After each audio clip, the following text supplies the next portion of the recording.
For a few years now, I've been saying that I'm an artist, and I have been making art, but I haven't really been being an artist. And I think the difference for me is that, what I've been doing is that I do love creating. I love drawing. I love messing around with different materials. I love getting an idea for a project and sort of going for it. But I think the difference in what I want to be doing and what I have been doing, like sort of the next step I need to take, is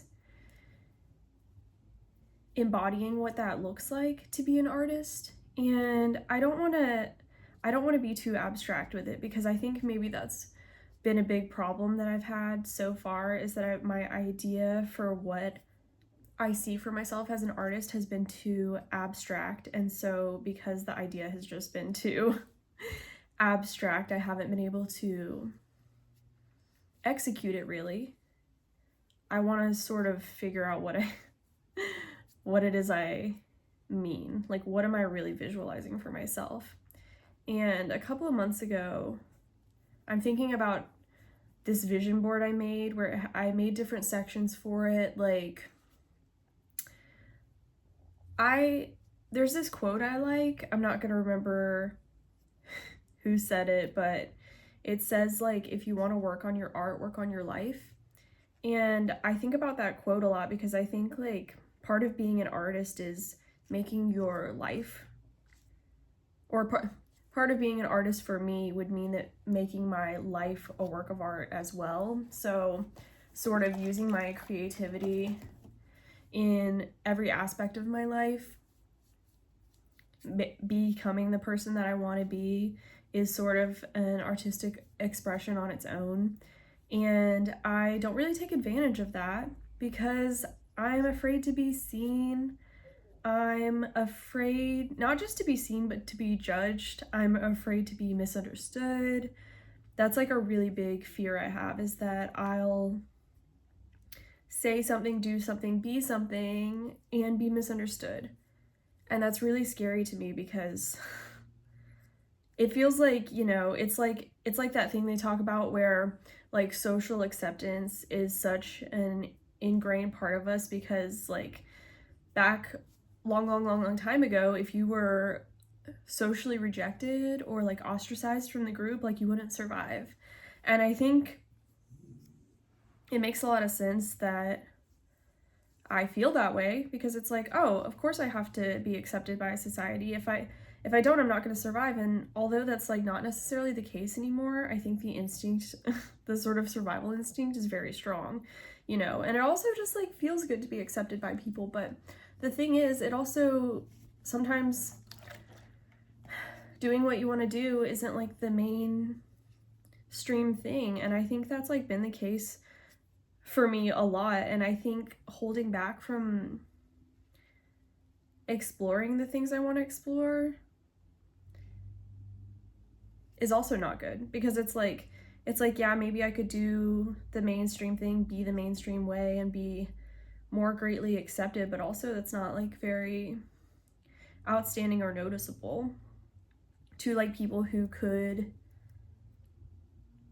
like the things I'm exploring. Like, I guess, like, I'm thinking about the kind of stuff that I'm drawn to. Like, if I go back to thinking about when I was a kid, and I really liked this book called Grossology. It was just like, it was sort of like a illustrated book of, like, gross things, like how the human body works, or, like, bacteria and stuff like that. Like, I loved that book. And I also really liked Ripley's Believe It or Not, and, like, looking at all the like weird people. I've always been really drawn to that stuff, and I know that that's, outside of the norm, but I've always, like, really liked and appreciated seeing something unusual. And I've just been afraid to explore that in my art, because it's like, at a certain point I'm like, what am I even doing? You know, like recently, I don't know if you guys have seen Marcus the worm, but I'm obsessed with him. I love him. I'll even show you this. I tried to draw him from memory. I'm gonna show you this. I tried to draw him from memory, and that's not what he looks like. I'm still working on this one, but he looks more like this, and this is what I thought he looked like. But anyway, this brought me so much joy, drawing Marcus the worm, like just drawing some weird stuff. And I think I try really hard, especially like my cartoons. Not even maybe consciously, but I'm like, I need to make something that's relatable. Like, I can't, sometimes it feels like the experiences I want to express or the art I want to make, it's like not enough people are going to get it. And or the people that would get it are never going to find it. Like, I don't know how to share it in a way that I feel like people are going to see it and find what I'm doing. So another thing that's been inspiring me lately and making me feel braver to make the art I want to make, draw the weird stuff that I want to draw, is like, I don't know if you guys have heard of fugglers, but I found this at Target the other day.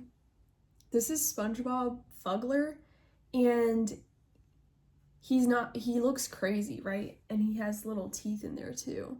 And I'm obsessed with him.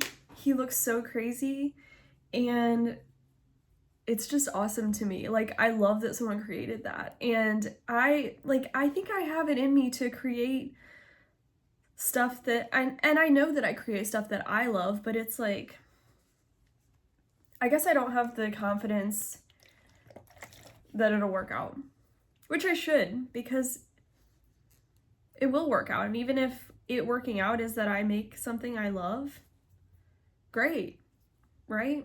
But you know, I think I hold myself back a lot. And I've been thinking about, like, today I sat down to paint my nails first because it was really bugging me. One of them like chipped off in a big way and I couldn't stand it anymore.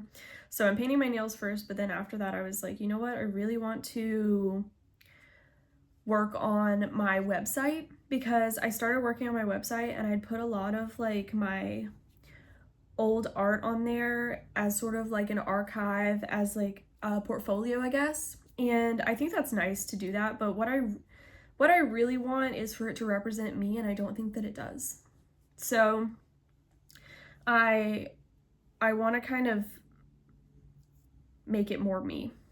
And that's been something I've been trying to do lately is be more me and make my art more me, and my website is not feeling very me. So I'm gonna work on that this afternoon and see if I can just sort of mess around with that.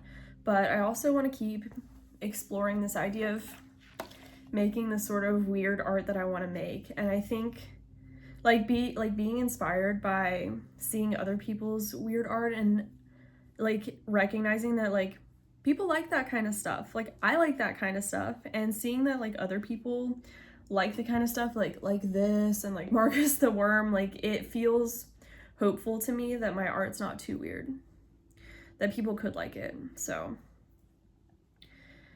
I think I'm gonna get back to my drawings and let loose a little. I've been sort of liking this idea of letting loose lately. I've been sort of told to lighten up my entire life. I keep things tight. I keep it high strung, and I am a people pleaser, basically. I really like to just keep it run of the mill, but that's not serving my art anymore, so I'm gonna let loose a little. But I'm about to file my nails, and that's a really bad sound, so I'm gonna go for now. Talk to you next time.